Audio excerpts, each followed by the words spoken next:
दोस्तों आज मैं बात करूंगा कि ब्रेकियल प्लेक्सस इंजरी में इंडिकेशंस क्या हैं सर्जरी की थ्रू रैपिड क्वेश्चंस। मैं हमेशा से कहता हुआ आया हूं कि अगर 2 से 3 महीने में कोई रिकवरी नहीं आई है तो हमें एडल्ट्स में क्लोज्ड ब्रेकियल प्लेक्सस में सर्जरी के बारे में सोचना चाहिए। बर्थ पैल्सी, एरोस पैल्सी में ये अलग है।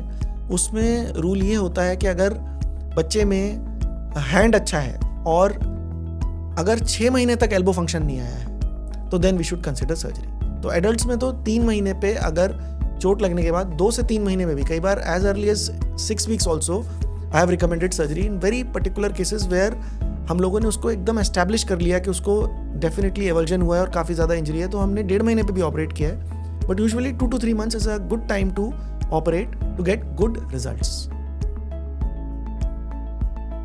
न्यूरोलिसिस बेसिकली क्या होता है, जब ब्रेकियल प्लेक्सस में चोट लगती है, जब चोट लगती है तो एक तो नर्व पे चोट लगती है और एक आसपास के टिश्यू में भी इंजरी होती है। तो जब हीलिंग होती है तो एक तो नर्व भी आपस अपने आप स्कारिंग के साथ हील करती है, साथ साथ उसके आसपास का टिश्यू भी एक स्कार के साथ हील करता है। तो एक उसके चारों तरफ एक जकड़न जैसी एक सिचुएशन हो जाती है। तो न्यूरोलिसिस एक ऑपरेशन होता है जिसमें हम पहले तो उसके आसपास के सारे टिश्यू को रिलीज करते हैं क्योंकि वो एक टाइट प्रेशर बना रहा होता है, और उसके बाद हम उसकी जो आउटर लेयर है उसको खोलते हैं, उसको हम एक्सटर्नल न्यूरोलिसिस बोलते हैं। और कई बार हमने देखा है कि जो इंजरी अगर ज़्यादा है नर्व में तो नर्व के इंडिविजुअल फैसिकल्स को भी अलग करना पड़ता है, जिसको हम इंटरनल न्यूरोलिसिस बोलते हैं। तो ये बेसिक प्रोसीजर है नर्व के अंदर होने वाली फाइब्रोसिस को रिलीज करके उसके अंदर के जो इंटैक्ट फाइबर्स हैं उनको एक अपॉर्चुनिटी देना कि उसमें जो सिग्नल आगे से पीछे से आ रहा है उसको आगे जाने की एक अपॉर्चुनिटी मिले।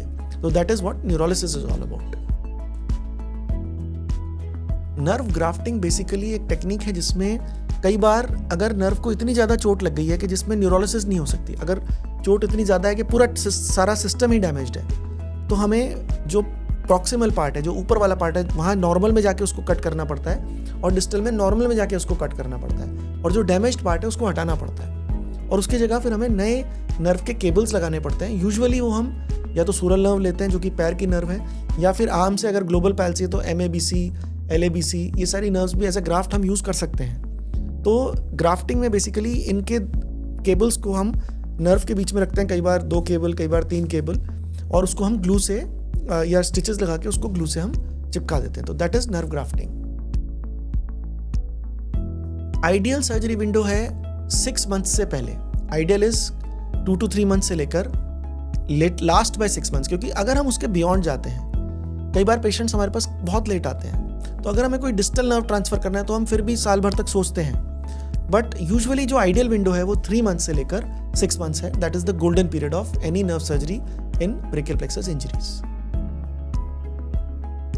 अगर हम गोल को देखेंगे, वो डिपेंड करता है अगर किसी को ग्लोबल पैल्सी है और किसी को पार्शियल पैल्सी है। अगर किसी को पार्शियल पैल्सी है तो गोल है हमारा near normal full functional recovery. C5-6 की है, सिर्फ अपर प्लेक्सस की है, तो उसमें हमारे गोल्स भी उसी हिसाब से होते हैं। लेकिन अगर ग्लोबल पैल्सी है तो उसमें हमारा गोल होता है 2 चीज़ें। एक तो सबसे इंपॉर्टेंट गोल होता है elbow flexion, shoulder stabilization and some function to the hand.